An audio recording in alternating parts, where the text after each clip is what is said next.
प्रभू सियावर रामचंद्र की जय. आपणा सर्वांचं आपल्या ओम चैतन्य उपासना केंद्र या यूट्यूब चॅनलमध्ये सहर्ष स्वागत आहे. प्रश्न उत्तर, शंका समाधान, आध्यात्मिक प्रश्नोत्तरांची मालिका आपण पाहतोय. प्रश्न आहे, ईश्वराने दुःखाची रचना का केली? ईश्वराने तर संसाराची रचना केलेली आहे. मनुष्याने आपल्या विचारांनी आणि कृतींनी दुःखाची रचना केलेली आहे. ईश्वर काय आहे? कोण आहे? त्याचं स्वरूप काय आहे? तो स्त्री आहे का पुरुष आहे? कारणाशिवाय कारण नाही, या संसाराचा हा नियम आहे.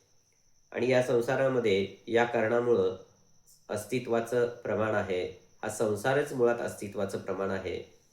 आपण आहोत म्हणून तो आहे.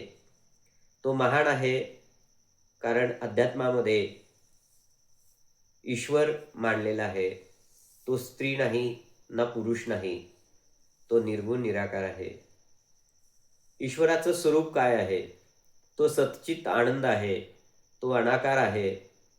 सर्व स्वरूपामध्ये स्वतःला व्यक्त करणारा निर्गुण निराकार असा ईश्वर आहे. तो अनाकार आहे. स्वतः काय करतो?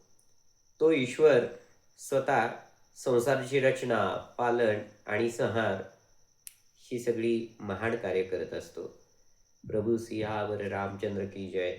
आपल्या सर्वांना विनंती आहे, आपण सर्वांनी आपल्या ओम चैतन्य उपासना केंद्र या यूट्यूब चॅनलला सबस्क्राईब करा, लाईक करा, शेअर करा, बेल आयकॉनचे बटन दाबा, कमेंट करायला विसरू नका. प्रभू सियावर रामचंद्र की जय.